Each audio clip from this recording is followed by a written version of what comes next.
मुझसे आए हैं उसके लिए मैं आभारी हूँ। आज का जो टॉपिक है अमेजिंग पावर्स ऑफ न्यूरॉन्स।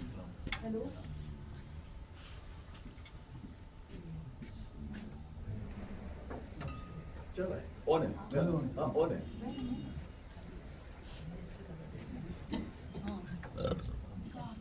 आप कभी देखते हैं और खेले भी होंगे, बैडमिंटन खेल रहे हैं या टेबल टेनिस खेलते हैं, तो आप देखते हैं कि टेबल टेनिस में बॉल राइट में जाता है तो बैट भी राइट को जाता है, बॉल लेफ्ट में जाता है तो वह हम लेफ्ट में करते हैं। ये कौन सी शक्ति है, कौन सी पावर है जो हम अकॉर्डिंगली हमारे हैंड को मूव करती है। और पर्टिकुलर एज के बाद एक एक्सपर्ट खिलाड़ी भी नहीं खेल पाता। यही बाकी गेम्स का है। जैसे क्रिकेट है, क्रिकेट में 50 सेंचुरी जिसने मारी हो उसके बाद भी कुछ टाइम के बाद वो जल्दी आउट हो जाता है, तो हम कहते हैं उसके रिफ्लेक्सेस वीक है। तो रिफ्लेक्सेस क्या है?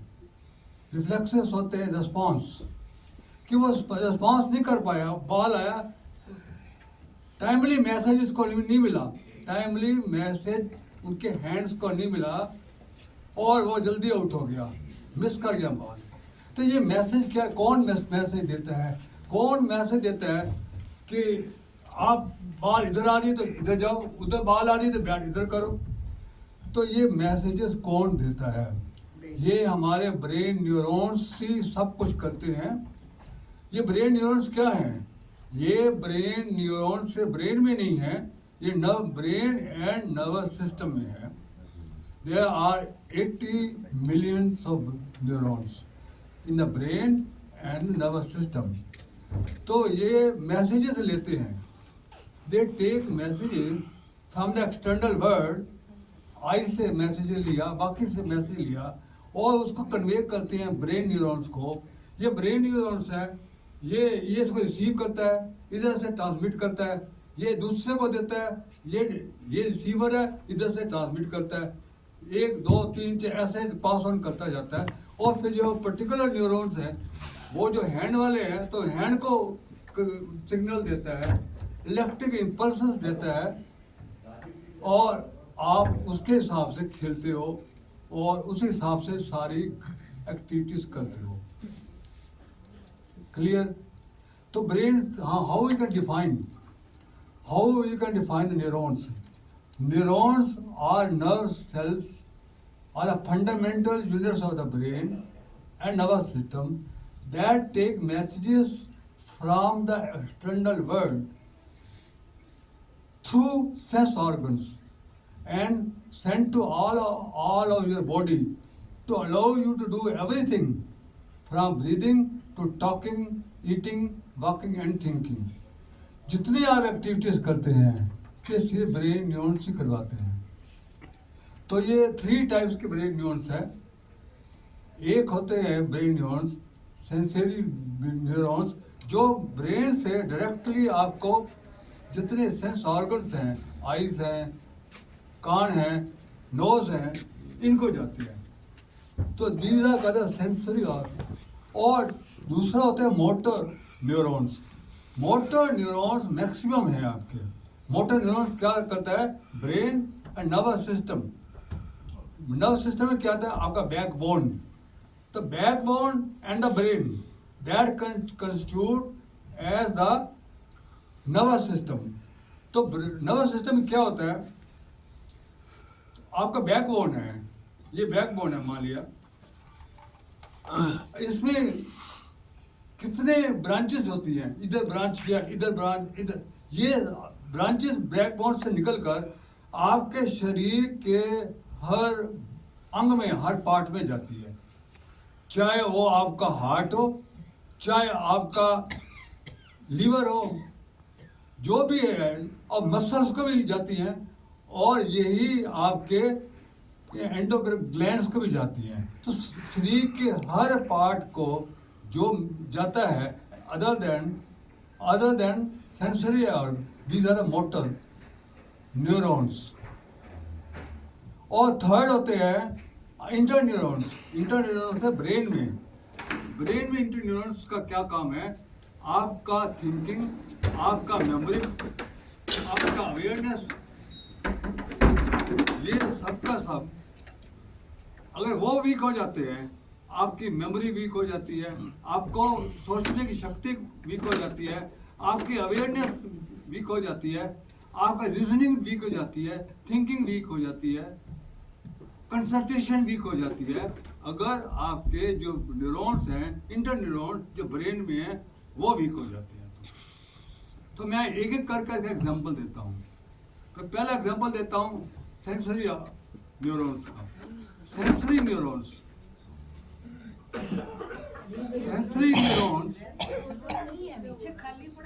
कोई बात नहीं, अभी रहने दो जो आई कर ले। ओके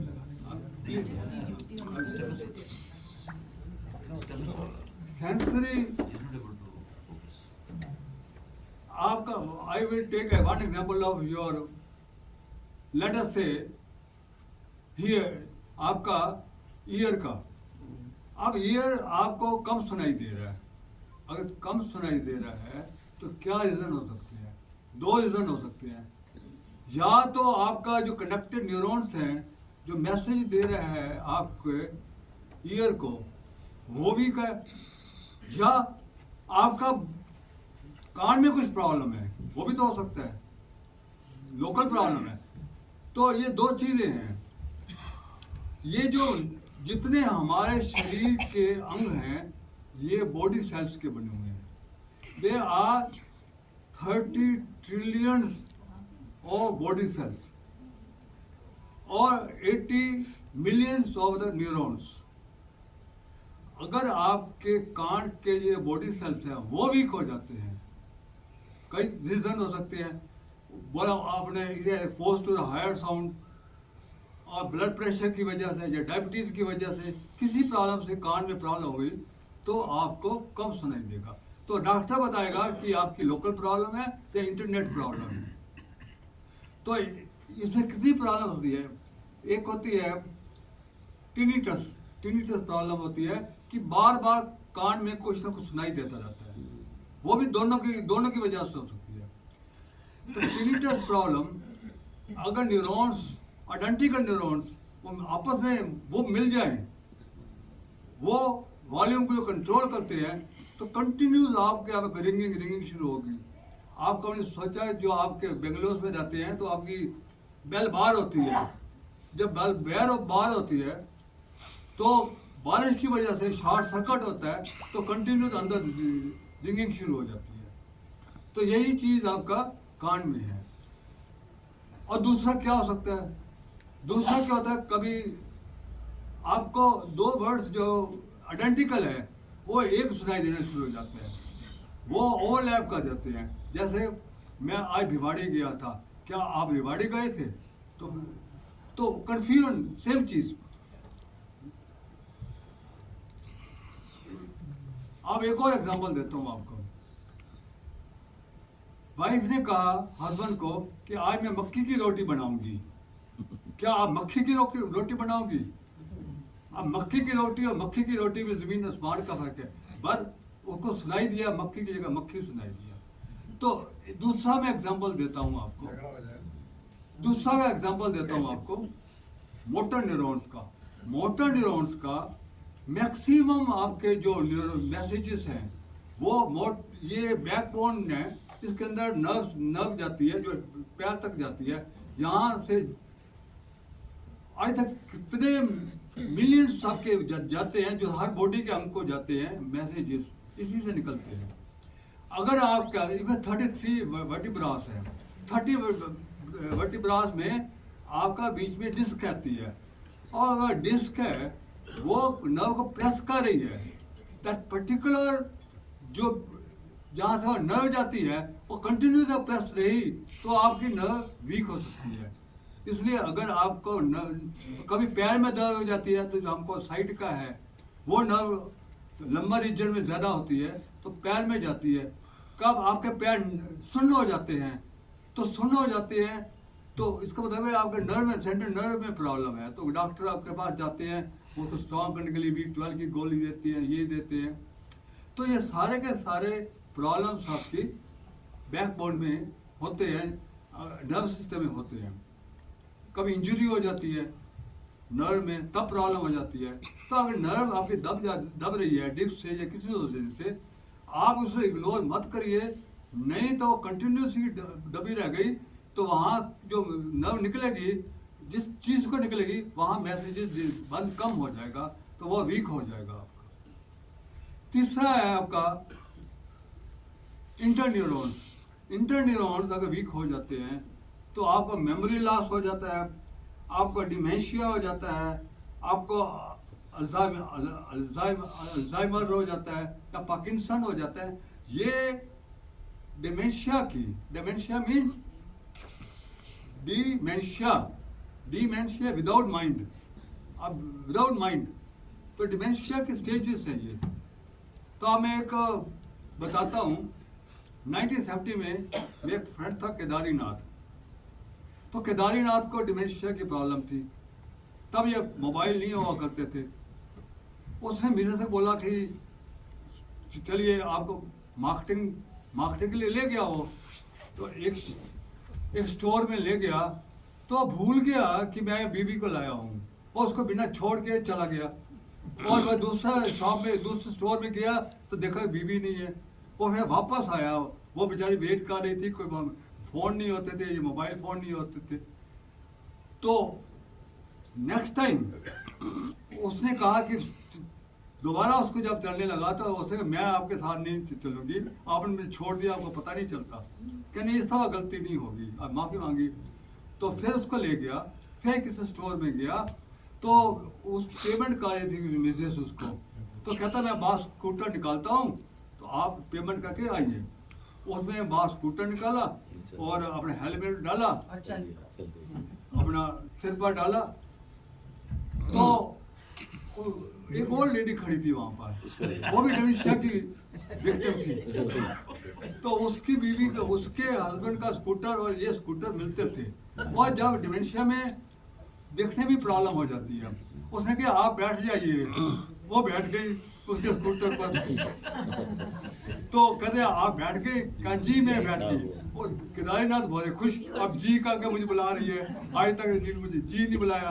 तो वो जब जाने लगा तो उसका हस्बैंड जो था उस बीवी का, वो भी स्कूटर निकाला था, वो देख रहा मेरी बीवी को भगा कर ले जा रहा है। उसने जोर का बोला, बड़े रुको मेरी बीवी को कहाँ भगा कर जा रहे हो। तब तक वो चल चुका था। वो उसका पीछे स्कूटर निकाला तो दूर जाकर पकड़ा, भाई तुम्हारी बीवी तो पीछे है, मेरी बीवी को कहाँ ले जा रहे हैं। और फिर उसने स्कूटर को वापस किया। तो ऐसे फनी इंसिडेंट्स होते हैं जब आपका माइंड डिमेंशिया की होते हैं। अब मैं बताता हूँ कि व्हाट आर द रीजंस, आपका न्यूरॉन डैमेज होने के क्या रीजंस होते हैं। सबसे पहला रीजन होते हैं negative thoughts, anger, stress, fear, depression, jealousy extra. ये सारे रिस्पॉन्सिबल हैं आपके ब्रेन्स के न्यूरॉन्स और नर्वस सिस्टम न्यूरॉन्स को वीक करने के। All the negative thoughts. Second है आपका लैक ऑफ एक्सरसाइजेस। तीसरा होता है रॉन्ग डाइट। चौथा होता है drugs, excessive alcohol, injury from accident, formation of amyloid plaque. What is amyloid plaque? Amyloid plaque होता है misfolded proteins in the cyanide. क्या होता है? साइनेप्सिस होते हैं। ये ब्रेन है, ये आपका मान लिया ये आपका न्यूरॉन्स है, ये न्यूरॉन्स है, इसके बीच में जो स्पेस होती है इसको साइनेप्सिस बोलते हैं। इसमें क्या होता है? आपका प्रोटीन बिल्डअप हो जाता है। अब ये प्रोटीन बिल्डअप कैसे होता है? जैसे आपका जो रिएक्शन है, मेटाबॉलिक रिएक्शन कंप्लीट नहीं होता, तो प्रोटीन्स आर रिक्वायर्ड, जो carbohydrates are required, glucose required for your body. पर अगर वो रिएक्शन कंप्लीट नहीं होता तो बॉडी में आपका डायबिटीज़ हो जाता है, बिकॉज पूरा शुगर आपका कन्वर्ट नहीं हुआ कार्बन डाइऑक्साइड और वाटर में, तो डायबिटीज़ हो जाती है। ऐसे ही प्रोटीन कंज्यूम नहीं हुआ तो प्रोटीन बिल्डअप हो जाता है आपके दोनों न्यूरॉन्स के बीच में, तो आपका सुनना कम हो जाता है और वो बढ़ जाता है तो आपका ब्रेन ट्यूमर तक हो सकता है अगर आपने इलाज नहीं किया। It can cause you brain tumour. तीसरा क्या होता है, तो डैमेज कैसे होते हैं, तो ये जब नेगेटिव थॉट्स इन रीजनों की वजह से आपके सेल्स वीक हो जाते हैं, तो इनकी वजह से negative chemicals release, brain is releasing the negative chemical because of all of this, जो मैंने आपको फैक्टर बताया है, इसकी वजह से आप your brain releases the negative chemicals. 4 type के नेगेटिव केमिकल्स होते हैं जो मोस्ट इंपॉर्टेंट है। कोर्टिसोल, कोर्टिसोल जो ब्रेन रिलीज करता है, आपके सारे ब्रेन के न्यूरॉन्स जो होते हैं उसको डैमेज कर देता है आपको कोर्टिसोल। तो आप सोच सकते हैं कि आपके negative thoughts and lack of exercises और आपका मेटाबॉलिज्म कंप्लीट ना हो, कितने हार्मफुल है आपके, इट कैन किल यू। और सेकंड है, यही प्रॉब्लम नहीं होती है, अब ये आपका नेगेटिव केमिकल्स रिलीज हुए, ये सिग्नल जाता है आपको एंडोक्राइन ग्लैंड्स को, एंडोक्राइन ग्लैंड्स, अब वो डीएक्टिवेट हो जाते हैं because negative chemical deactivated all the glands. अब 7 ग्लैंड है, पिट्यूटरी ग्लैंड है, पीनियल ग्लैंड है, थायराइड ग्लैंड है, थाइमस ग्लैंड है, ये रिक्वायर्ड अमाउंट हार्मोन्स निकालते हैं जितने बॉडी के ऑर्गन्स हैं उनको स्ट्रॉन्ग करने के लिए, रिक्वायर्ड अमाउंट स्ट्रॉन्ग करने के लिए।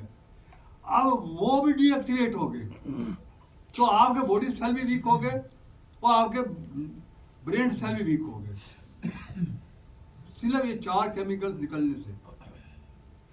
तो क्या what is difference between the hormones? आप कोई बोलेगा क्या डिफरेंस है जो हार्मोन निकलते हैं एंडोक्राइन ग्लैंड से और न्यूरॉन्स में, क्या डिफरेंस है?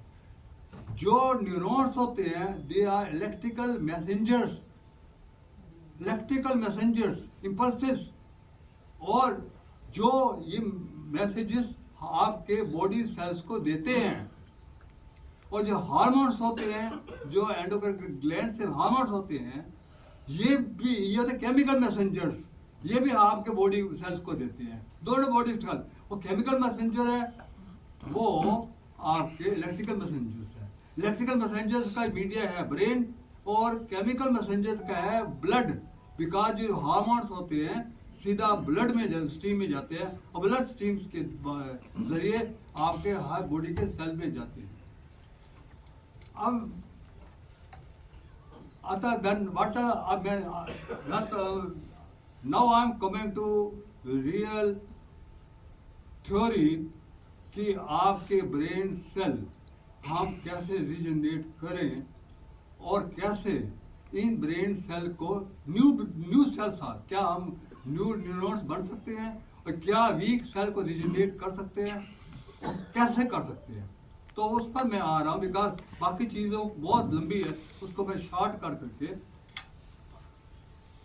सबसे पहले positive thoughts, love, compassion, happiness, purity, excitement to hear some good news regarding award, promotion, extra produces positive chemical in the brain. ये जैसे नेगेटिव थॉट्स आपके नेगेटिव केमिकल्स निकालते हैं, ऐसे ही पॉजिटिव थॉट्स जितने मैंने बोले हैं ये आपके प्लेयर केमिकल्स निकालते हैं। प्लेयर केमिकल्स निकालते हैं, इनको डोज बोलते हैं।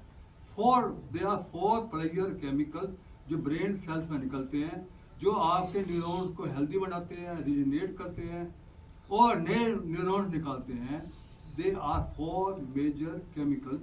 डोज होता है, उसमें सबसे इम्पॉर्टेंट है dopamine, oxytocin, serotonin and endorphin. ये 4 प्लेयर केमिकल्स हैं। ये तब निकलते हैं जब आप एक प्लेयर में झूम रहे हैं, डांस कर रहे हैं, पता नहीं आप कहाँ हैं। दूसरा अब विजुलाइज कर रहे हैं। अब विजुलाइज करने से भी कि आज मुझे अवार्ड मिलेगा, आज मेरी रिस्पेक्ट होगी, आज मुझे गार्लैंड मिलेगा, इस खुशी से वो ये प्लेयर केमिकल्स निकलते हैं। अगर आपको अवार्ड नहीं भी मिल रहा, आप वैसे आप विजुलाइज करिए। मैंने लास्ट टाइम बोला जाए विजुलाइज टेक्निक कि मेरी आंखें ठीक हो गई हैं, मेरी कमर ठीक हो गई है, मैं घूम रहा हूँ, मैं चल रहा हूँ, मुझे लॉटरी मिल गई है। तो जो जो आपकी प्रॉब्लम्स है वो सॉल्व हो गई है, वो एक्साइटमेंट से आपके ये प्लेयर केमिकल्स निकलने शुरू हो जाएंगे। तो दूसरा, तो विजुलाइजेशन टेक्निक इज वन। दूसरा सबसे इम्पॉर्टेंट, इसको थ्योरी में बाद बताऊंगा, कि जब आप किसी मंत्र का जाप करते हो या मेडिटेशन में होते हो, मेडिटेशन इज द बेस्ट। कैसे करता है? प्लेयर केमिकल्स निकालता है मेडिटेशन, ये मैं थोड़ा बाद में इसकी थ्योरी बताऊंगा। और आपका मॉर्निंग उठकर आप किसी मंत्र का जाप करते हैं, आप पूरे मंत्र में खो जाते हैं, तब भी आपका प्लेयर केमिकल निकलते हैं।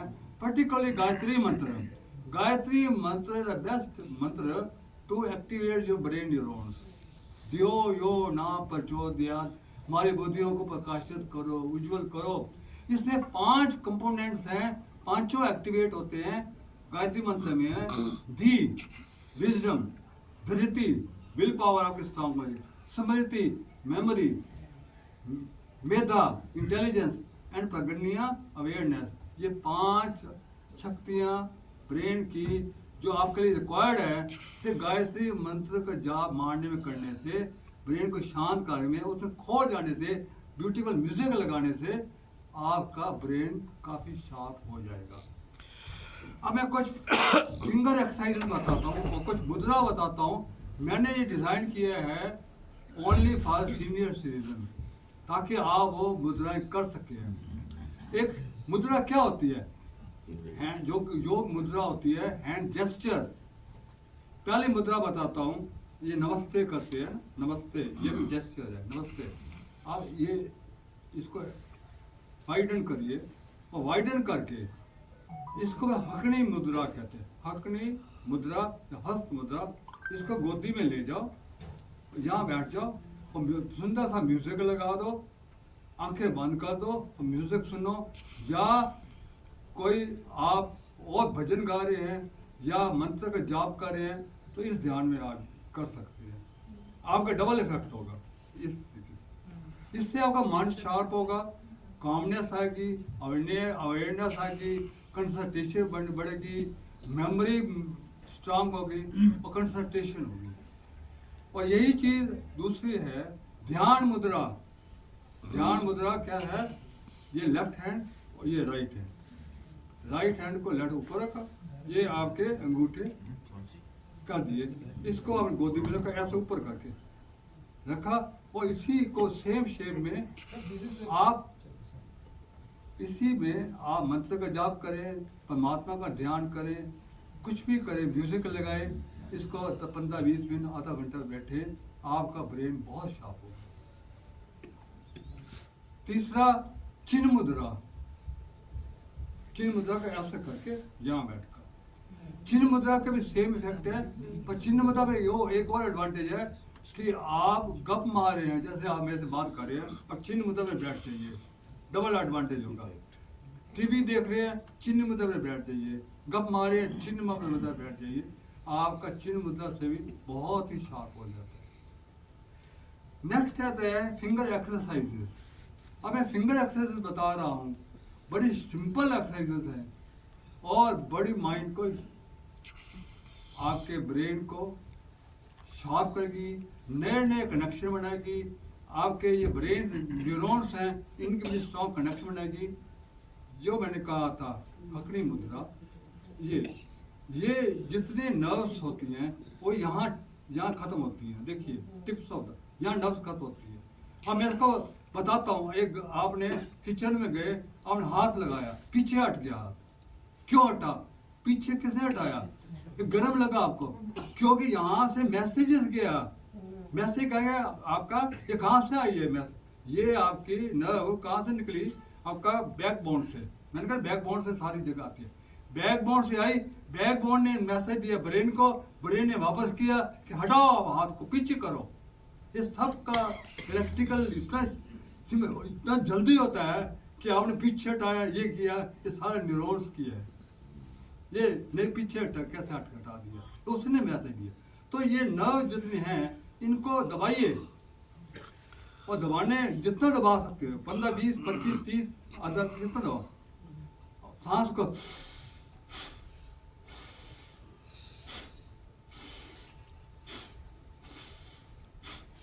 दब रही है ना, दबाइए। तो ये बड़ा सिंपल एक्सरसाइज है, इसके बहुत ही शार्प होंगे, आपके माइंड बहुत जल्दी शार्प होगा, कनेक्शंस, न्यू कनेक्शन बनेंगे। तीसरा, उंगलियों को ऐसा करिए, इससे ऐसा भी तो कर सकते हैं, ये ऐसा करिए, इन टिप्स को ये ऐसा करिए, 5, 10, 15 ऐसा करिए, ऐसा करिए, ऐसा करिए, ऐसा करिए। तो ये दूसरी एक्सरसाइज है। तीसरी एक्सरसाइज है,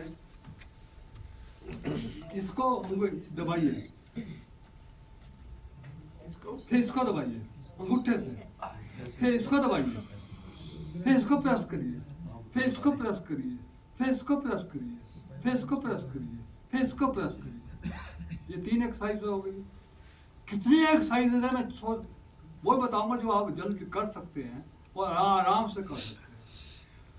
आप अखरोट आता है जो आपके पास घर में, साबुत अखरोट लीजिए, साबुत अखरोट करके लगाइए, इसको करते जाइए, बस सिंपल है। 2 अखरोट लीजिए, ऐसे ऐसे करते जाइए, कितना सिंपल है। हाँ, एक और एक्सरसाइज बताता हूँ, ऐसा करो, सीधा करके देखिए, इसको 40-50 दब करिए, ब्रीदिंग के साथ है।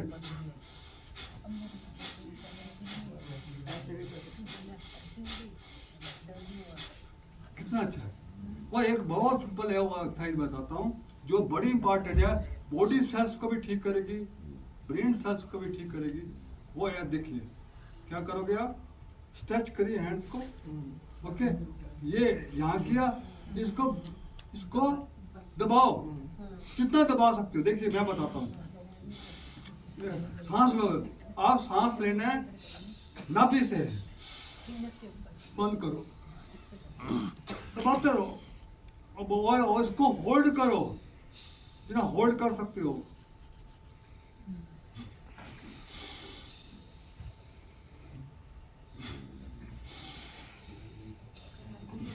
कितनी दफा करो, करते जाओ।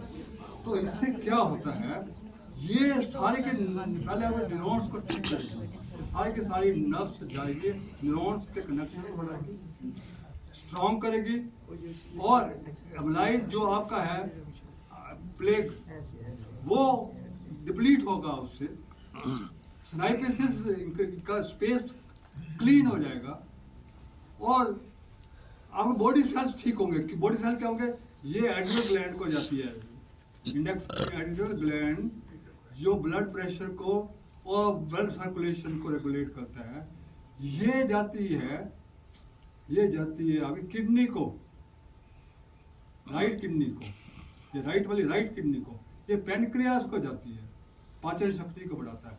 और ये जो है स्मॉल फिंगर, लिटिल फिंगर, यहाँ पर क्या है आपका लीवर, ये लीवर के फंक्शन को ठीक करती है। तो ब्रेन न्यूरॉन्स मैसेजेस इनको देता है, तो बॉडी सेल भी आपके ठीक होंगे। ये साइड वाले ये देता है आपका हार्ट के, बाकी सेम है। ये देखिए यहाँ लेफ्ट वाला एड्रिनल ग्लैंड, ये किडनी, ये पैनक्रियास, और जो ये है ये हार्ट के लिए, ये स्मॉल है, ये लीवर के लिए।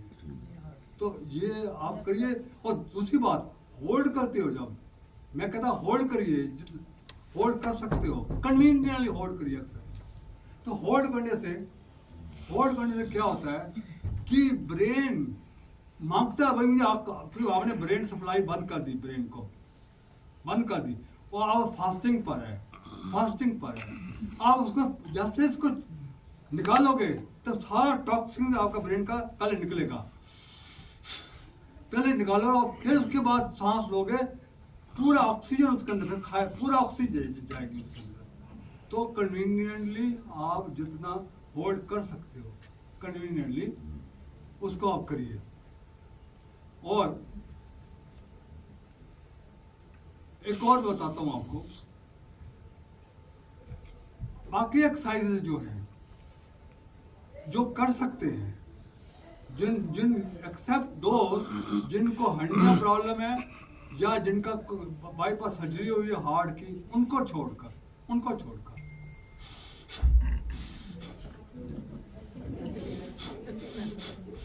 ये है, इसको भस्त्रिका बोलते हैं, ये भस्त्रिका करिए 15-20 दफा।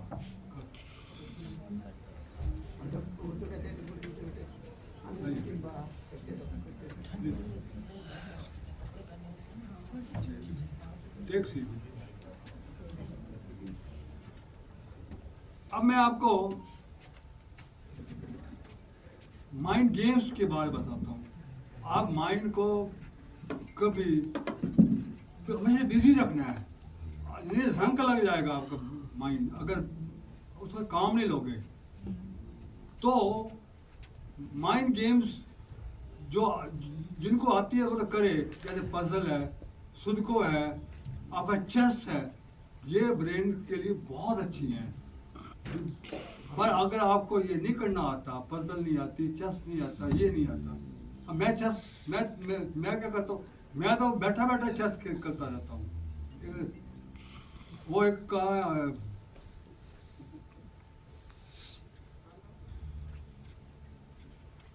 मैं कभी हॉस्पिटल गया था, नंबर था, तो मैं चेस खेलने लग गया। मुझे कि नंबर आराम से, मुझे पता नहीं लगा कितना नंबर गुजर गया, कि मैं चेस खेलता हूँ कंप्यूटर के साथ, तो मेरे ब्रेन मेरा काफ़ी शार्प हो जाता है उससे।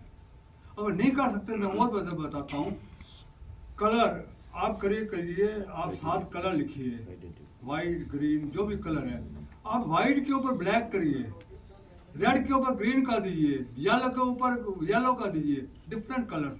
तो आपको कलर्स बोले बताइए कौन क्या कलर, ये क्या है, और लिखा हो ब्लैक ऊपर है येलो, तो आप येलो बोलना है, ब्लैक नहीं बोलना।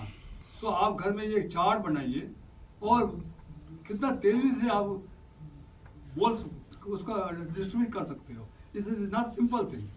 दूसरा, आप एक चार्ट बनाइए माता का, उसमें आप 20 लिखिए, 19 कहीं लिखिए, 18 कहीं लिखिए, 17 कहीं लिखिए, 16 रैंडम लिख दो 1 से 20। तो पढ़िए 20, 19, 18, 17, कितने सेकंड में आप उसको पढ़ सकते हैं। उसको प्रैक्टिस करिए, फिर दोबारा करिए, ढूंढना पड़ेगा 19 का है, 18 का है, 17 का है। ये माइंड एक्सरसाइज है।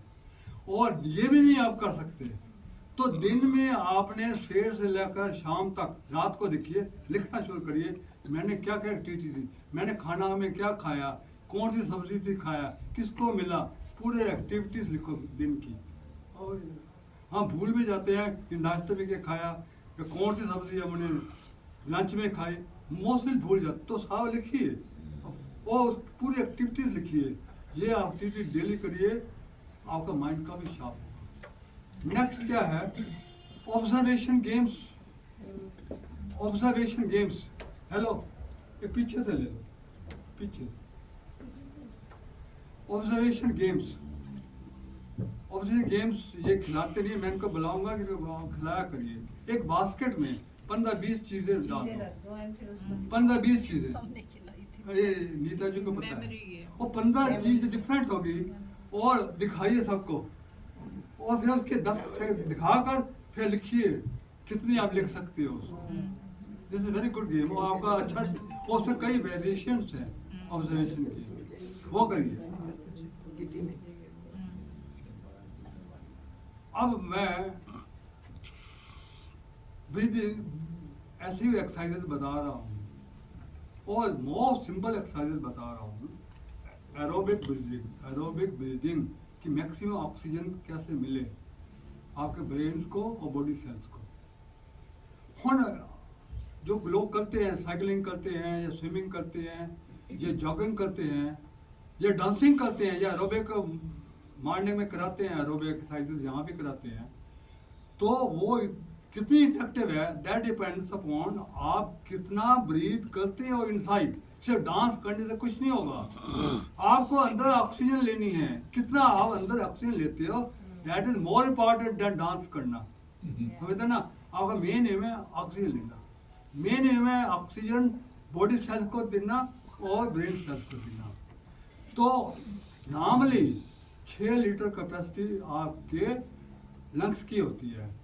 नॉर्मली आप ब्रीथ अभी जो कर रहे हैं ये 1/4 कैपेसिटी उसकी यूज़ होती है। जब ये एक्सरसाइजेस करते हैं 50 to 70% हो सकता है जो आप नॉर्मली जॉगिंग ये वो करते हैं, डिपेंड अपॉन आप कितना करते हैं। जो मैं बताने वाला हूँ 90 to 100% लंग्स की कैपेसिटी यूज़ होगी। मतलब 6 लीटर की है तो 5 5.5 मैक्स जाएगी आप। तो वो क्या है? Bhramari pranayama. Bhramari pranayama is the most simple exercise. अब मैं कैसे करनी है भ्रामरी प्राणायाम और ये भी बताऊंगा। पहले तो मैं करके बताऊंगा और फिर उसके मैं फायदे बताऊंगा भ्रामरी प्राणायाम के। भ्रामरी प्राणायाम क्या करना है आपको, ये बंद कर देना। मैं गिनूंगा 5, आपने 5 गिनना है और 10 दफा छोड़ना है। 5 दफा जब मैं सांस ऊपर लूंगा तो 5 गिनना है और जब मैं छोड़ूंगा तो आप कम से कम 10 टाइम्स बताता हूँ कैसे। ऐसे करके मैंने सांस लिया तो 5 गिन गया।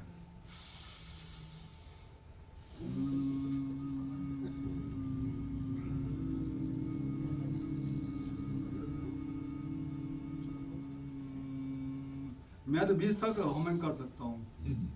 मैं 1.5 मिनट होल्ड कर सकता हूँ। ये तो उसमें मत जाइए आप। स्टार्टिंग में कम से कम 10 होमिंग करते हुए 10 तो करिए आप। तो फिर उसके बाद फिर करिए, ये एक राउंड है। फिर सेकंड राउंड में फिर सांस ऊपर खींचिए, फिर होमिंग करिए, फिर सांस खींचिए। ये 10-12 दफा करना है। तो इसके फायदे बताता हूँ। अगर फायदे पता लग जाएंगे तो सबसे पहला है कि जब आप अपनी एक्सेल जब आप छोड़ रहे हैं ना, छोड़ रहे हैं आप, ये एक्सेलेशन है। ये एक्सेलेशन आप एक्सटेंड कर रहे हैं। जितना आप हमिंग करेंगे उतना लंग्स में कार्बन डाइऑक्साइड है, लंग्स में जो टॉक्सिन्स है वो सारे के सारे बाहर आ जाएंगे और आपका पैसेज क्लियर हो जाएगा। और फिर सांस लोगे तो भरपूर ऑक्सीजन आपके अंदर आएगी, भरपूर ऑक्सीजन अंदर आएगी आपकी। कम से कम 90-95% ऑक्सीजन, अगर 15 तक कर सकते हो तो 95% ऑक्सीजन अंदर ले सकते हो। मैं तो 20 कर सकता हूँ। मैं तो 100% लंग कैपेसिटी को यूज़ कर सकता हूँ। तो ये इसके क्या फ़ायदे हैं? पहला फ़ायदा है कि आपका लंग्स क्लियर हो जाएंगे। सेकंड, मैक्सिमम ऑक्सीजन आपको ब्रेन में जाएगी। थर्ड है कि आपका जो ब्लड है वो प्योरीफाई हो जाएगा। क्योंकि ये सारा का सारा कल ये ब्लड जो मैं ऑक्सीजन ब्रेन में नहीं जाती, ये ऑक्सीजन सारी आपकी ब्लड के थ्रू ब्रेन में जाती है। पहले आपका फंडामेंटल बताऊं, सब ये ब्लड में, आप सब ब्लड में डाल रहे हो ऑक्सीजन, या ब्लड में आप ऑक्सीजन जाती है तो ब्लड प्योरीफाई हो जाएगा क्योंकि टॉक्सिन सब निकल गए। चौथा, आपका बॉडी एल्कलाइन हो जाएगा। आपका बॉडी एसिडिक है, आप कोई खाना खाते हो एसिडिक खाते हो तो लीवर से जो आपके आते हैं वो इसको एल्कलाइन बनाते हैं आपको। तो जितना आपका बॉडी एल्कलाइन होगा उतने आप हेल्दी होंगे।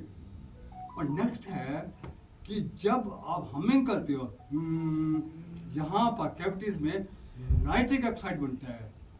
नाइट्रोजन एयर से ऑक्सीजन एयर से मिलकर NO, that is nitric oxide. ये नाइट्रिक ऑक्साइड जो है ये एंटीबैक्टीरिया है। बैक्टीरिया को मारता है। तो आपके जितने पहले तो सारे लंग्स वाले के बैक्टीरिया को मार देगा, पूरे इन्फेक्शन खत्म कर देगा। ये ब्लड में जाएगा, ब्लड में जहाँ जहाँ जाएगा वहाँ के बैक्टीरिया को मारता हुआ जाएगा। ब्लड सर्कुलेशन बॉडी के सब सेल्स में जाएगा। जितने आपको कैंसर प्रॉब्लम होती है, जो आपके ट्यूमर होता है, ये सारी प्रॉब्लम सॉल्व होगी। जो इन्फेक्शन, क्योंकि यहाँ बैक्टीरिया मर जाते हैं इससे। और सबसे नाइट्रस ऑक्साइड का फायदा है, जो सातवां कह रहा हूँ, ये डायलेट करता है। किसको डायलेट करता है? ब्लड वेसल्स को डायलेट करता है। What are blood vessels? Blood vessels 3 होते हैं। ब्लड, एक तो आर्टरीज है, आर्टरीज में आपका खाना और ऑक्सीजन मिलकर जाता है आर्टरीज में, ठीक है। ये आर्टरीज को डायलेट करेगा। डायलेट करने से जितना आपका कोलेस्ट्रॉल है वो डिसलॉज हो जाएगा। जिनको कोलेस्ट्रॉल प्रॉब्लम है, एलडीएल है, वो डिसलॉज हो जाएगा। ठीक है, ये वो काम करता है जो आपका डालते हो अंदर, हैं, जो आपको बढ़ जाते तो अंदर डालते हैं वाइडन करने के लिए। तो वाइडन करता है स्टंट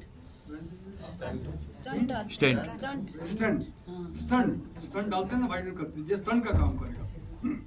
आपका स्टंट डालने की जरूरत नहीं है, ये स्टंट का काम कर रहा है। ये नाइट्रस ऑक्साइड करता है। फिर ये ब्लड आपके ट्रिलियंस ऑफ सेल्स में जा रहा है और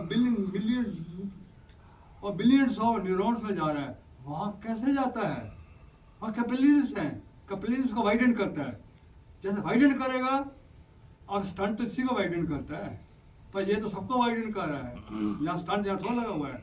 ये maximum amount of oxygen, maximum amount of carbohydrate, maximum amount of जो है प्रोटीन्स जाएंगे और मेटाबॉलिक रिएक्शन फुल होगा, पूरे होगा, पूरी एनर्जी मिलेगी।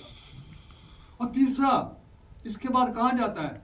ये CO2, इस मेटाबॉलिक रिएक्शन होता है। इसमें क्या होता है? Glucose plus water plus oxygen, carbon dioxide plus water plus energy. ये एनर्जी आ जाती है। जितना मेटाबॉलिक रिएक्शन होती है, आपको एनर्जी आएगी आपका। ये कार्बन डाइऑक्साइड या डिसलॉज निकल जाती है। ये ब्रेन जो रिटर्न ब्लड है, वो इम्प्योर ब्लड बोलती है, जिसमें कार्बन डाइऑक्साइड है। वो वेन्स में जाती है। वेन्स का प्रेशर ड्रॉप होता है। अब आर्टरीज में प्रेशर, अब जब इंजेक्शन लगाते हो हार्ट का, कितना आपका बीपी है, वो आर्टरीज में जाता है, अब वेन्स में नहीं जाता। वेन्स में तो प्रेशर ड्रॉप होता है, वो इम्प्योर ब्लड है। वो इम्प्योर ब्लड जब ये वाइडन करता है तो CO2 पूरा डिसलॉज हो जाता है, क्योंकि वेन्स को करता है नाइट्रस ऑक्साइड, NO। और ये इम्प्योर ब्लड आपका वापस हार्ट में जाता है। यहाँ CO2 रिलीज होती है, जो लंग्स के जरिए बाहर आ जाती है। समझे? अभी देखिए आप कितना चलते हैं, 1 किलोमीटर या 3 किलोमीटर, 5 किलोमीटर, 10 किलोमीटर, ज़्यादा तो नहीं चलेंगे। आप समझते ब्लड कितना, ये सारा काम ब्लड कर रहा है, ये सब ब्लड कर रहा है, ये सब ब्लड सर्कुलेट कर रहा है। ब्लड सर्कुलेशन है। जब बोलता हूँ ब्लड सर्कुलेशन बढ़ाता है, तो ब्लड सर्कुलेशन बढ़ाने का मतलब क्या? मतलब कि आपके मस्तिष्क में, आपके बॉडी सेल्स में ऑक्सीजन की प्रवाह या ब्लड की प्रवाह बढ़ गई, प्रवाह मर गई तो ऑक्सीजन बढ़ेगा। ये होता है मस्तिष्क में ब्लड सर्कुलेशन बढ़ाना, मतलब उसका प्रवाह बढ़ाना सेल्स में। ठीक है। अब ये ब्लड एक दिन में 19,000 किलोमीटर चलता है। 19,000 किलोमीटर, 12,000 मील एक दिन में। आप इमेजिन कर सकते हैं इतना ब्लड सर्कुलेट होता है आपका।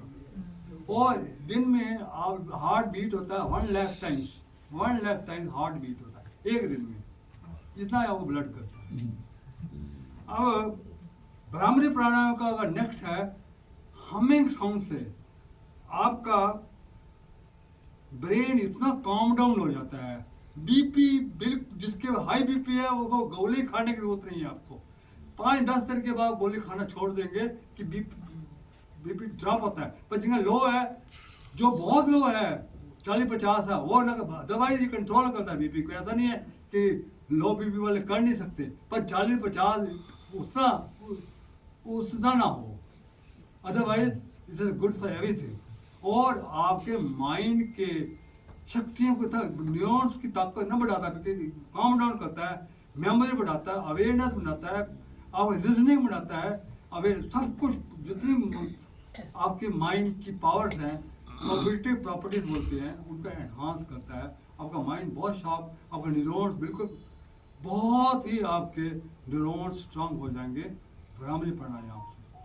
अगर आपको डिटेल में जानना है, मेरा एक आर्टिकल है जो टाइम्स इंडिया में आया हुआ है 30 मार्च 22 का, इनक्रेडिबल बेनिफिट्स ऑफ भ्रामरी प्राणायाम, उसको पढ़िए, डिटेल में दिया हुआ है, बहुत कम मैंने बोला, बहुत डिटेल में दे रहे, उसको पढ़िए।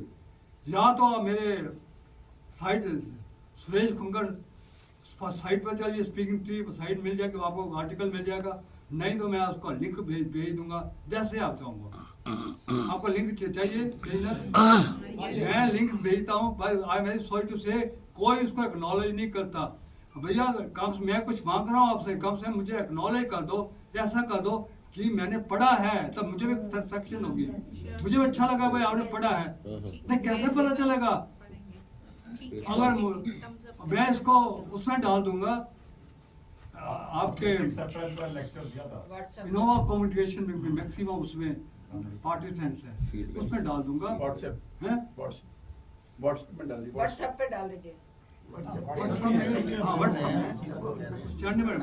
दूंगा। कितने आपके चिट चैट है ये हुआ तो उसके में डाल दूंगा, पर आपसे कम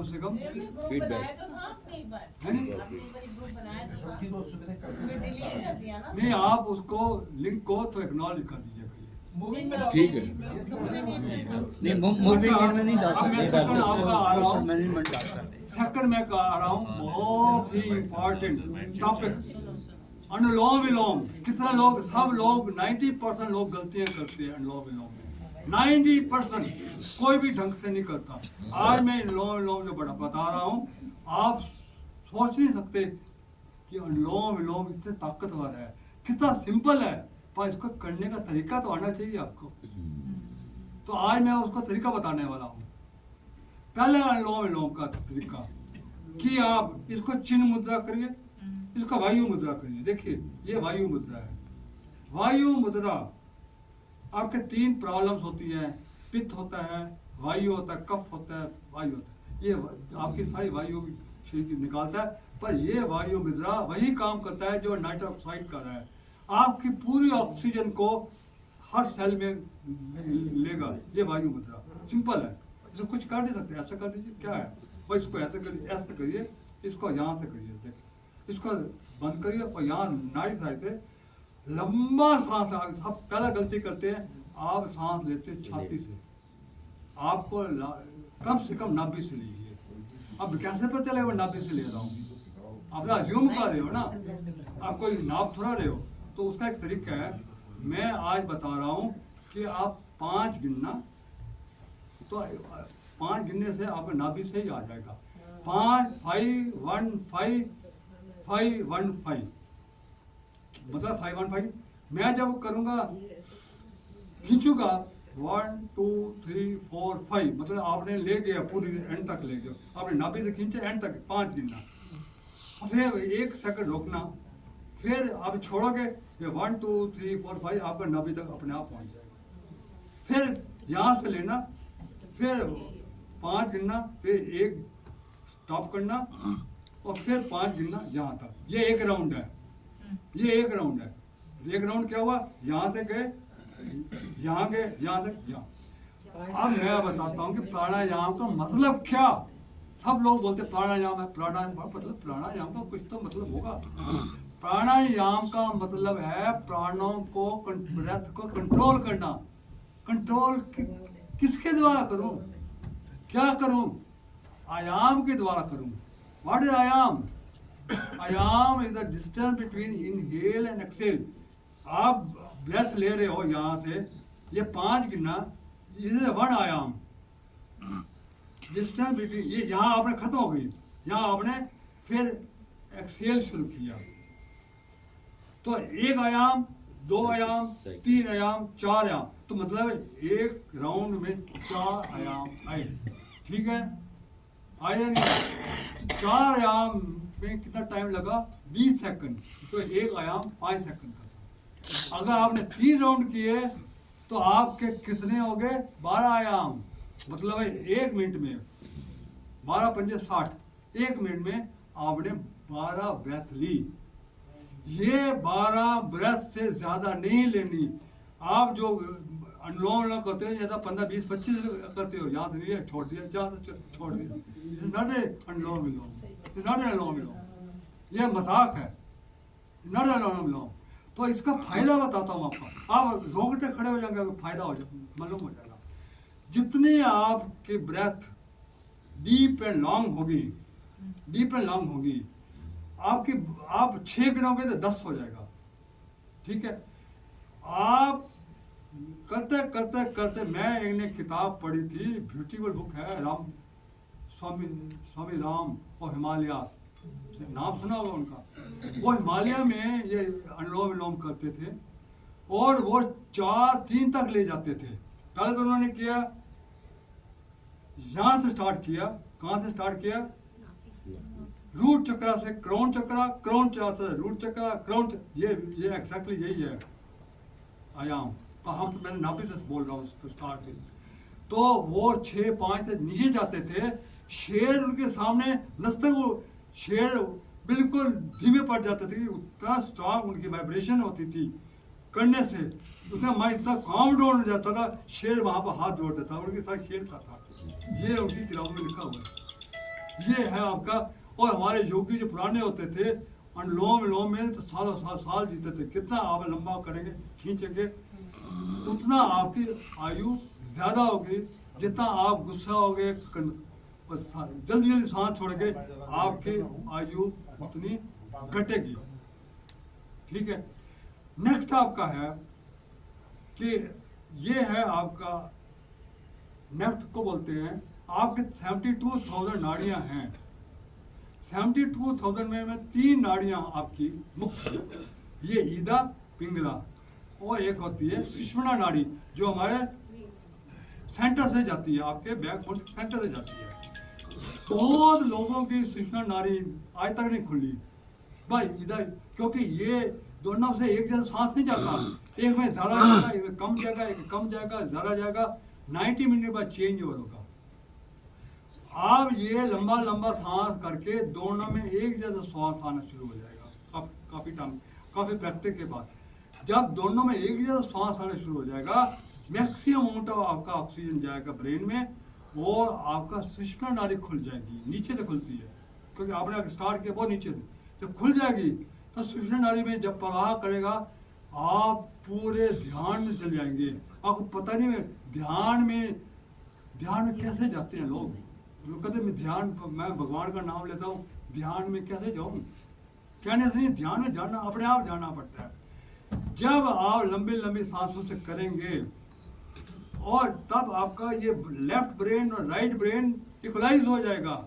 इक्वलाइज होगा तो आपके न्यूरॉन्स मैक्सिमम स्ट्रांग तब होते हैं जब अल्फा वेव आ जाती है। अल्फा वेव होती है जब लेफ्ट ब्रेन और राइट ब्रेन इक्वलाइज हो जाते हैं, उसको अल्फा लेवल बोलते हैं, और 7 to 12 होता है। अल्फा लेवल में आपका ध्यान में चले जाते हो आप, सुषुम्ना नाड़ी खुल जाती है, और आपका नेक्स्ट है ध्यान। आपका ध्यान सिर्फ सांसों पर होना चाहिए। मैं क्यों बात कर 5 जो गिनती करा रहा हूँ कि आप गिनती की तरफ जाएं, नहीं तो ध्यान में क्या बनाना है, किसको मिलूंगा, क्या काम है, ये प्राणायाम हो रहा है। आप मजाक कर रहे हो, क्या कर रहे हो? आप जब तक सांसों से नहीं जुड़ोगे, आप विचारों से मुक्ति नहीं ला सकते। विचारों से मुक्ति ही मेडिटेशन है। विचारों को डिप्लीट करना, जब का आपका ध्यान सांसों की तरफ होगा तो विचार अपने आप डिप्लीट होंगे, क्योंकि बाहर से विचार आने बंद हो जाएंगे। जब ये स्टेज आ जाती है तो आप मेडिटेशन में बैठ जाते हो, और मेडिटेशन जब बैठते हो तो आप परमात्मा का अनुभव करते हो। ये है प्राण प्रतिष्ठा, स्वयं की प्राण प्रतिष्ठा। अभी आपने 22 जनवरी की प्राण प्रतिष्ठा देखी, व्हाट इज प्राण प्रतिष्ठा? प्राण प्रतिष्ठा है कि भगवान राम की मूर्ति में भगवान राम को भी स्थापित करो। स्थापित कर। ठीक है, ये बहुत लोगों ने बोला भगवान राम को स्थापित करो उनकी मूर्ति में। अब इधर तो मूर्ति बाहर थी, तब तक उसका कोई वैल्यू नहीं है। वैल्यू तब आएगी जब भगवान राम खुद उसके अंदर विराजमान होंगे। आप भगवान राम को अपने अंदर विराजमान करिए, ध्यान में जाइए और भूल जाइए। जब ध्यान में चले जाओगे बीएमआर मुक्त हो जाते हैं पूरे ध्यान में। बॉडी माइंड इंटेलेक्ट, ये ना बॉडी साथ अटैच है ना माइंड के अटैच हो इंटेलेक्ट, इस पर ध्यान में जाते हो। ये प्राण प्रतिष्ठा में परमात्मा खुद आपके अंदर आएगा। आप अंदर, आपके अंदर की प्रतिष्ठा कीजिए, अंदर करिए, प्राण प्रतिष्ठा करिए। ठीक है, और ऐसा करने से आपके न्यूरॉन्स अगर ध्यान से बाहर आ जाते हो तो आपके ब्रेन इतने स्ट्रांग हो जाएंगे, इतनी मेमोरी शार्प हो जाएंगी कि उसमें ही आपका ब्रेन जब बाहर आ जाएंगे आप काम करने लग जाओगे। आप समझोगे आप किताब उल्टा पढ़ना शुरू कर देंगे। स्वामी विवेकानंद जब गए थे आपके कनाडा गए थे, वो लाइब्रेरी में जाते थे, 10 किताबें ले जाते थे और पढ़ कर देते थे। लाइब्रेरी कहते और पढ़ ली, कहते एक पढ़ कर सुनाओ, कहना ये पेज है मैं पढ़ लिया, कि मैं बैग से पढ़ लेते थे। इतना उनका शार्प मेमोरी थी, इतनी शार्प मेमोरी थी स्वामी विवेकानंद की। तो आपकी मेमोरी शार्प होगी क्योंकि वो ध्यान में बैठते थे। अब ध्यान में बैठकर अपनी मेमोरी शार्प करोगे, ये मैंने बताया। और उसके बाद वो भस्त्रिका आप कर सके तो करिए। ये पहले मैंने बता दिया। अब मैं बताता हूँ आपको, अब इंडिविजुअल बताता हूँ ईयर एक्सरसाइज। आप जिनको ईयर के प्रॉब्लम है वो इसको ये करें 2 मिनट। इससे क्या फायदा होगा? 2 फायदे हैं। एक तो मसल स्ट्रांग होंगे और यहाँ एक लिम्फ होता है, lymph LYMPH, lymph fluid. Lymph fluid अगर सुना हुआ है, ये लिम्फ फ्लूइड आपका बैक्टीरिया नाशक है, आपके मसल को स्ट्रांग करता है। तो ये सारा लिम्फ फ्लूइड आपके कान को स्ट्रांग करेगा, मसल को स्ट्रांग करेगा। जिनको तो आप बैठ जाइए थोड़ा सा, बैठ कर देखिए। आप बताता हूँ जिन आज मारने में अपने डॉक्टर थे, ज्वाइंट प्रॉब्लम जिनको थी, लोगों ने अटेंड किया होगा। जिनको नहीं थी उन्होंने भी अटेंड किया, जिन्होंने नहीं किया उन्होंने अटेंड किया था। आज मैं आपको ज्वाइंट प्रॉब्लम की एक एक्सरसाइज बताता हूँ। मैं शर्तिया कह देता हूँ, अगर आप उसको करोगे आपका ज्वाइंट प्रॉब्लम कोई होगी ही नहीं। और वो लोग बड़े कम करते हैं। वो लिम्फ को, यहाँ लिम्फ है पूरा भरा हुआ आपके पैरों के नीचे, इसको यहाँ तक ले आना है। करके बताओ। आपको यहाँ तक ले आना है। करके बताओ। मैं करके बताता हूँ। देखिए वो करके बताता हूँ। देखिए ये लिम्फ है, इसको क्या करना है?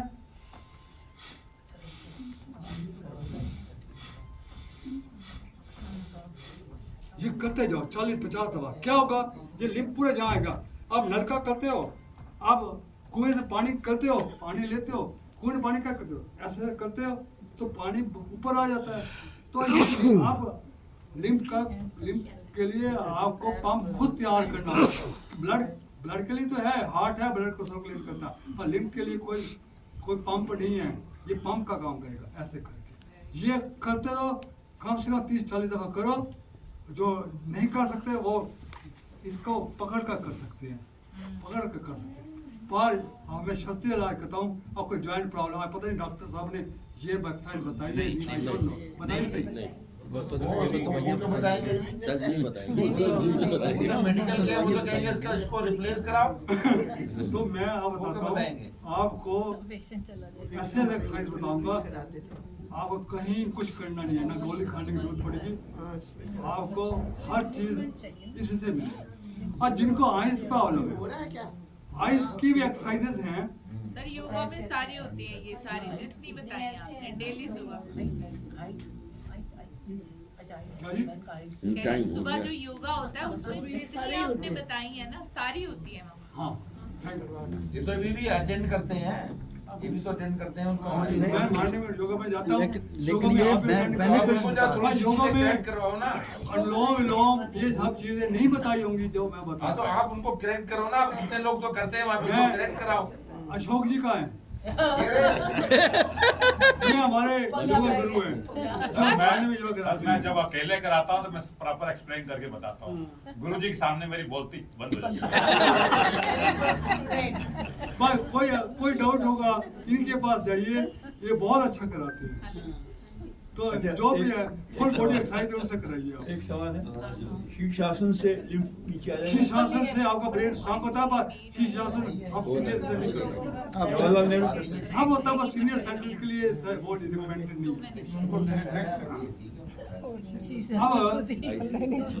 अब आइज के लिए आइज एक्सरसाइज, आइज की एक्सरसाइजेज हैं। तो मैं कर रहा हूँ। आंखों को ऊपर करो, फिर मैंने कहा नीचे करो, चल रहा तो खुद फिर दाएं करो, बाएं करो, इसको ले जाओ, थोड़ी देर रखो, यहाँ रखो, थोड़ी देर रखिए, फिर गोल गोल घुमाओ, ऐसा घुमाओ। और आइज की जिसको प्रॉब्लम है, अब एक्सरसाइजेज के बाद जो आपने खाना है, आज बता रहा हूँ ओमेगा 3 आइज के लिए बड़ा अच्छा है। किसमें होता है? च्यवनप्राश अगर नहीं मिल, च्यवनप्राश आएगा, आग का आपका आंवला आ रहा है, उसको उबाल कर खाइए। बाजार आंवला बहुत अच्छा है आइस के लिए। त्रिफला चूरन खाइए, त्रिफला चूरन डाबर का आता है, आधा चम्मच सवेरे पानी में डालो, लस्सी में डालो, किसी में मसाले का भी डालो, आता है। शाम को त्रिफला चूरन। या सौंफ बड़ा अच्छा है आंखों के लिए, वो लीजिए सौंफ। थायराइड जिनको प्रॉब्लम है, थायराइड के बाद थायराइड प्रॉब्लम है, आपका मेटाबॉलिज्म नहीं हो पा रहा, आपका पूरा टायर्डनेस फील हो रही है, वो थायराइड की वजह से है। थायराइड थोड़ा एक्सरसाइज करिए या उजाई प्राणायाम करिए या सिंहनाद करिए करके, ये करने से आपका थायराइड प्रॉब्लम दूर हो जाएगा। उजाई प्रॉब्लम आता है या उजाई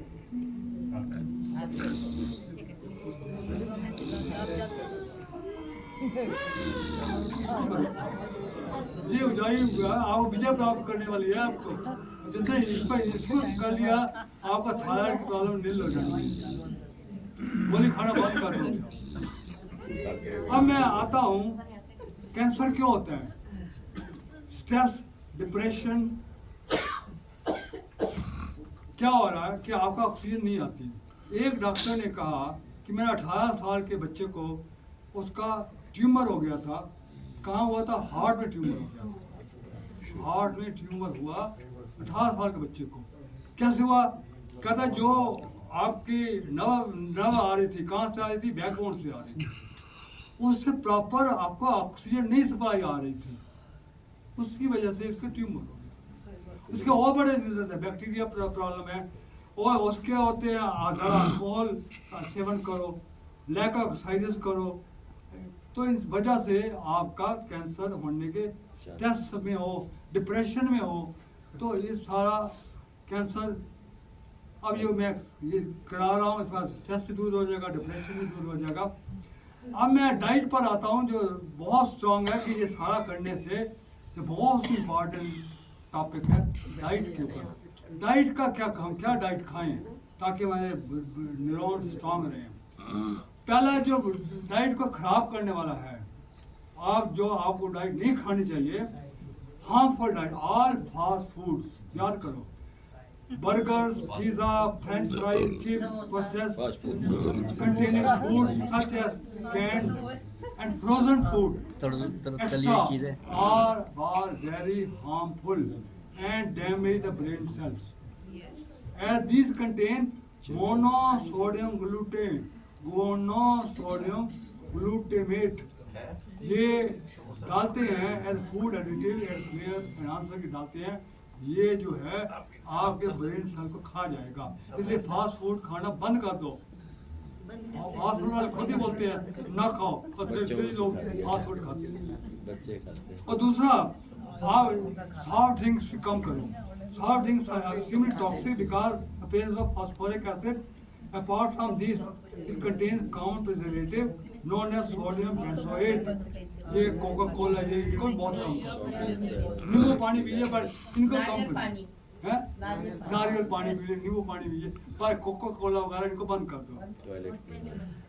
Excess number of hard drinks should be avoided because hard drink is poisonous to the brain. अब मैं एक और बताता हूँ जो आपके आप ऑयल यूज करते हो, ऑयल यूज करते हो, ऑयल को बार बार यूज करना, उसे गर्म करो फिर डालो, फिर गर्म करो फिर डालो। अब ये कौन करता है? जो जलेबी करते हैं, जो समोसा बनाते हैं।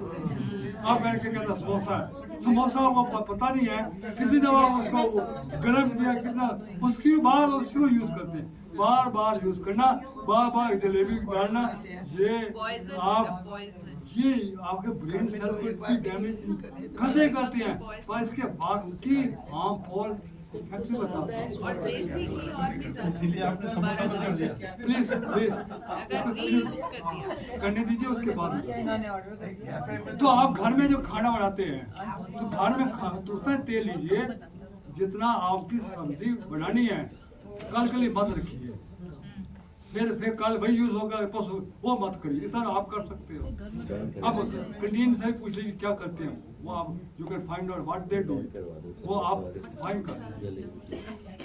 और सबसे important over cooked, over ripe, एक सब्जी को बार बार गरम करना, बार बार गरम करना, एक सब्जी को 2 दिन रखना, 3 दिन रखना, उसको यूज करना, overcooked, overripe, stale, impure और माइक्रोवेव में बनाना, दीज आर मोस्ट हार्मफुल। आप खाना बनाओ, कल तक खत्म कर दो, माँ ने रात का माँ ने खत्म कर, फिर उसी को गर्म करोगे। क्यों आप बताता हूँ आपको, आगे फंडामेंटल बताता हूँ। ये सारे के सारे फ्री रेडिकल्स बनाते हैं, एक तो ब्रेन सेल खराब करते हैं, फिर ये फ्री रेडिकल्स बना रहे हैं।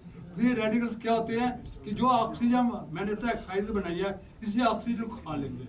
अब एक्सरसाइज किए जा रहे हैं, ऑक्सीजन अंदर ले रहे हैं, ये ऑक्सीजन को कंज्यूम कर रहे हैं, और ऑक्सीजन को खाकर ये फैट बनाते हैं, और फैट कहाँ जाता है?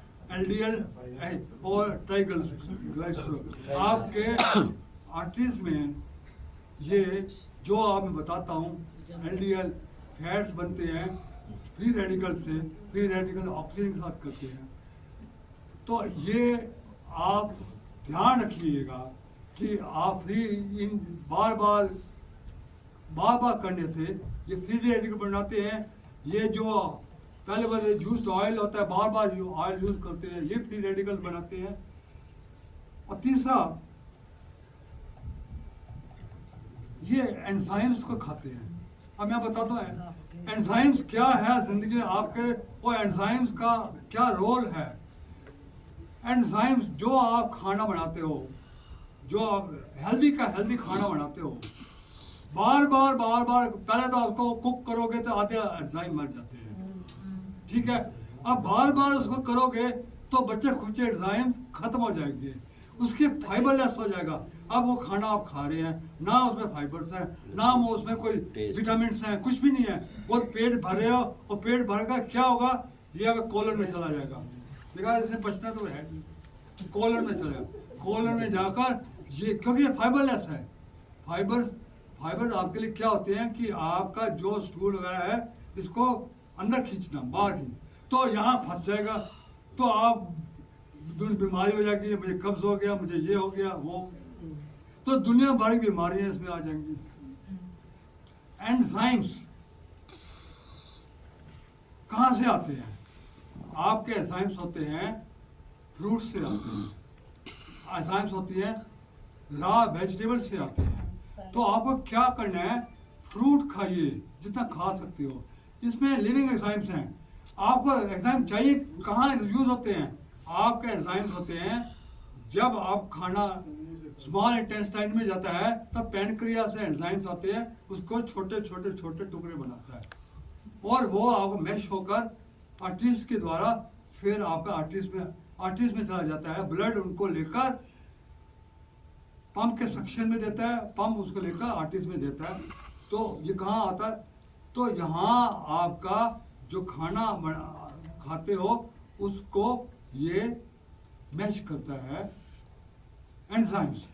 आपके एंजाइम इतने होने चाहिए, इनको मैश करके भी इसे डबल एंजाइम होने चाहिए, बिकॉज ये एंजाइम आपके शरीर के हर पोर्शन में, चाहे आपका लीवर हो, चाहे आपका हार्ट हो, सबकी ग्रोथ सिर्फ एंजाइम से करते हैं। इसको बोलते हैं बॉडी बिल्डर। ये आपके मसल को स्ट्रांग करता है, स्ट्रांग टीथ करता है, आई साइड को स्ट्रांग करते हैं, बाउंड को रिपेयर करता है। शरीर के एक एक अंग को अगर बनाता है तो एंजाइम बनाते हैं। अगर एंजाइम ही नहीं है तो कहते हैं जी, अब मैं और बता रहा हूँ आपको, मैंने बोला था कि ब्रेन प्लेयर केमिकल निकलते हैं, पर प्लेयर केमिकल निकलते हैं, सही है निकलते हैं, पर अंदर कोई फैक्ट्री तो नहीं लगी हुई ना। अंदर फैक्ट्री लगा रखी है कि आपने डोपामाइन निकलता गया, अंदर कोई फैक्ट्री तो नहीं है ना। ये तो आपके एंजाइम्स हैं जो आप खाओगे, जो विटामिन खाओगे, मिनरल खाओगे, इसी से ही आपके ये ब्रेन में जाएंगे। ये फैक्ट्री उसी से बनी हुई है, ये रॉ मटेरियल है। और ये टेररिस्ट है, ये जो आपका रॉ मटेरियल जो बताया ना, हार्मफुल डाइट्स है, ये टेररिस्ट है, ये अटैक करते हैं। और वो अटैक कर रहे हैं, अंदर कुछ है नहीं, क्योंकि आपने तो कुछ एंजाइम खाए नहीं है, तो वो फैक्ट्री क्या करेगी? वो फैक्ट्री ना कुछ केमिकल निकाल पाएगी। मैंने कहा आपका ब्रेन केमिकल्स निकालती है, आप खुशी में होते हो, पर निकलेंगे तब ना कि वो फैक्ट्री काम कर रही है। फैक्ट्री नहीं काम कर रही तो क्या फायदा? ठीक है ना। कोई एंजाइम के अंदर फैक्ट्री थोड़ी लगी हुई है कि वो बेचारा एंजाइम निकालता जाएगा, पैनक्रियास वो खाते जाओगे। भाई करना तो आपको ही है ना। आपको तो आपका तभी आपको खाना वो खाओ जो पच जाए, वो मैं बाद में बताऊंगा इसका। तो अब मैं बताता हूँ आपका खाने में क्या खाना है। आपका नट्स खाओ, वॉलनट्स और बादाम, वंडरफुल फॉर योर ब्रेन। इसको रात को भिगोगा फिर खाओ। ओमेगा 3 खाओ, wonderful for brain. Flax seeds खाओ, फ्लैक्स सीड्स पीस लो, वो आधा चम्मच सवेरे, आधा आप सलाद में डालो या आप सब्जी में डाल सकते हो। Flax seeds are wonderful for the brain. Flax seeds खाओ, पंपकिन सीड्स खाओ, पंपकिन वैसे भी अच्छा है और पंपकिन सीड्स भी बहुत अच्छे हैं। तिल सीड्स खाओ, अश्वगंधा खाओ, पीनट्स, मूंगफली बड़ी अच्छी है आपके लिए, वो खाओ। सोयाबीन, ये आप ब्रेन के लिए बहुत अच्छे हैं। फ्रूट्स खाओ, फ्रूट्स में एप्पल इज द नंबर 1 जो आपका ब्रेन को स्ट्रॉन्ग करता है। चेरी खाओ, blue cherry, avocado, kiwi, strawberry, पपीता, ये ब्रेन के लिए वंडरफुल है। वेजिटेबल में ऑल रेड ग्रीन वेजिटेबल, पालक, गाजर, सलाद, ब्रोकली, लाल पीली गाजर। तो आपको ज़्यादा सलाद पर जोर देना है और फ्रूट पर जोर देना है। वो खाना चाहे कम खाओ पर ये ज़्यादा खाओ, आपको वंडरफुल आपका सेहत रहेगी, वंडरफुल सेहत। आधा घंटा पहले सलाद खाओ, साथ में खाओ, और चाहे कम खाओ आप।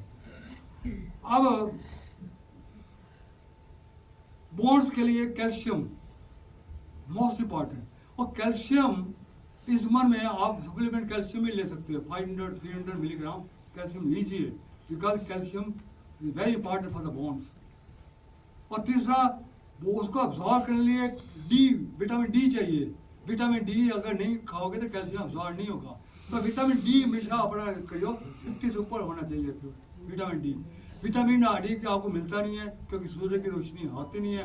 बैठते भी हो तो पूरे कपड़े डालकर बैठते हो, थोड़ा सा मुंह में आ गया तो वो विटामिन डी ना के बराबर है। तो विटामिन डी के लिए आप मशरूम खाइए, mushroom rich in vitamin D. Mushroom को आप एक थाली में रख लीजिए, नीचे लकड़ी का रखिए, स्टूल रखिए क्योंकि नीचे ना जाए। तो उस मशरूम को करिए, मशरूम में वैसा ही विटामिन डी बहुत भरपूर है और वो मशरूम खाइए, नहीं तो विटामिन डी की गोलियां खाइए। और विटामिन डी आपको खाना ही है, नहीं तो आपका कैल्शियम अब्सॉर्ब नहीं हो। कैल्शियम के लिए आप दही दूध जो भी है, लस्सी वगैरह जो भी है, आप पनीर वगैरह सब वो खाइएगा। और दाल चीनी खाइए, डायबिटीज़ जिनको है उनको दाल चीनी खाइए। अब मैं एक बहुत इंपॉर्टेंट चीज़ पर आ रहा हूँ 5 मिनट और, जो आपने सारा खाया, अब एक और इम्पॉर्टेंट चीज़ है, आप वो नहीं करोगे तो सारा खाया खोया ये सब खत्म। वो क्या चीज़ है? वो मैंने अपने आर्टिकल में लिखा है, as the food so is the mind, as the food so is the mind. ये आर्टिकल, ये Suresh Kungar share the sutra of eating healthy and staying positive, ये आया हुआ है 25 फरवरी 2018 को संडे टाइम्स इंडिया में। और ये आपका इंडिया टुडे मैगजीन, जो इंटरनेशनल मैगजीन है, उसमें छपा है, उसमें भी छपा हुआ है। उसमें क्या मैंने लिखा है कि पहले ये कि Gita 3 types of the food have been described, 3 types of food. Negative thoughts, अब मैं बता रहा हूँ कि मैं ओवर आइव ये स्टे, इससे क्या और एडिशनल होते हैं। Negative thoughts are often the result of tamasic food, ये गीता में लिखा हुआ है। Namely, food that is insipid, putrid, stale, impure, decayed, polluted, overcooked and overripe, ये मैंने सारा बताया है, ये गीता में लिखा हुआ है। इससे फ्री रेडिकल वो तो होते ही होते हैं, तो आपके थॉट्स नेगेटिव चले जाते हैं, और फिर थॉट नेगेटिव हो गए तो फिर तो सब कुछ ही गड़बड़, सारे ब्रेन न्यूज खत्म। तो पहले तो ये करिए। और दूसरा, thus toxic food should be avoided if you seek good physical and mental health. दूसरा, non-vegetarian food is heavy to digest and toxic. आप टॉक्सिक आदत आप जब खाओगे तो इसको सारे आपका एंजाइम तो इसी को लग जाएंगे इसको पचाने में, तो इसको अवॉइड करिए। नॉट ओनली दैट कि बिकॉज ऑफ केमिकल, इसमें क्या होता है, heavy to because of the chemical spread throughout the tissues from the fear and anger of the animal. एक एनिमल को उसको मारने जा रहे हैं, एक आप वो पता है, उस बेचारे को पता है, आप बकरे को भी पता है कि मेरी हलाल होने वाला हो। वो जब बोलता है गुस्सा आता है उसको, उसके सारे के थाट उधर चल जाते हैं। चिक्को नहीं पता है क्या मेरा इसको हलाल करने वाला है, उसके सारे थाट चल जाते हैं। ये थाट आपको तामसिक बना देते हैं। तभी ये मुस्लिम जो होते हैं इनके दिल नहीं होते, बिकॉज बकरों को मारते हैं, तभी उनके दे आर नो माइंड। तो दूसरा, the second type of food is the rajasic, ये गीता में लिखा हुआ है। It is bitter, sour, burning, pungent in nature. कम मसाले वाली चीज़ें, कम मिर्च वाली, कम अचार ये वगैरह जो पंजेंट हो, ये कम खाओ पर कम खाओ। ये राजसिक फूड है। Fruits, vegetables, milk, clean and fresh food are part of sattvic diet. ठीक है। अब मैं एक बताना जो ये मिल्क भी है, आप गाय का मिल्क लोगे तो वंडरफुल है, और गाय का घी भी वंडरफुल है, वो आप खा सकते हैं, गाय का हो। Sattvic food such as positive thoughts to the mind and endorse a person with a sattvic temperament. As a consequence, it promotes health, joy and cheerfulness. ये तो one aspect हुआ, और second aspect में जो आ रहा हूँ। Normally, when we consume food, we focus is only at the physical portion, not the soul portion. आप इतना सात्विक फूड भी खा रहे हैं, आप बादाम भी खा रहे हैं, आप अखरोट भी खा रहे हैं, पंपकिन भी खा रहे हैं, सब कुछ खा रहे हैं ना, पर दैट इज नॉट इनफ। ठीक, 5 मिनट 10 मिनट, वो क्या होता है, आपके थॉट्स और जो खाना बना रहा है उसके thoughts playing very vital role. आप, मैं बता रहा हूँ, ये है soul part. You are only aiming at the physical portion. मैंने ये क्या लिखा है, the subtle portion consist of 3 parts. Subtle portion, the first contains the thoughts under which the food was prepared. अब खाना बना रही थी एक मेड, मैं बता बिल्कुल मेड बना रही थी खाना, ओके। अब वो मालिक मकान को रात को सपना आता है कि मेरा जो घर है, गुंडे आए हैं, इसमें साइन करो, खाली कर दो घर। वो भाई घबरा उठ जाता था। फिर दूसरे दिन मैं फिर वार्निंग आ जाती थी। वो कहता था कौन आता मुझे डराता है कि साइन कर दो, इसको खाली कर दो।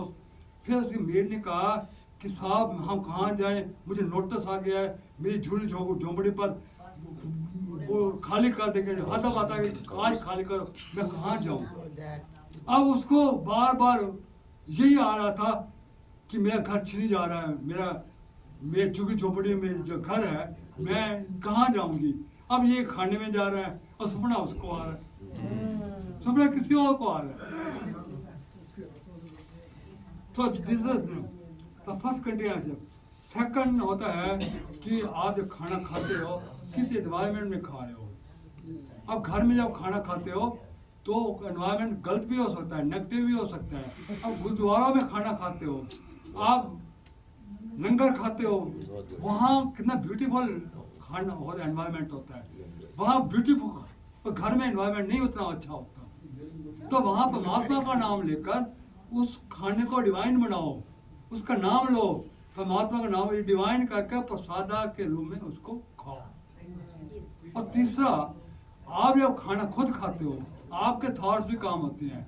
आप खा रहे हो बादाम, आप खा रहे हो किशमिश, आप खा रहे हो ये, पर आप इतना न्यूट्रिशियस खाना खा रहे हो और वो झगड़ा कर रहे हो वहाँ पर, तुमने ये किया, फोन के ऊपर बात कर रहे हो, मैं तुमको देख लूंगा, मैं तुमको देख लूंगा।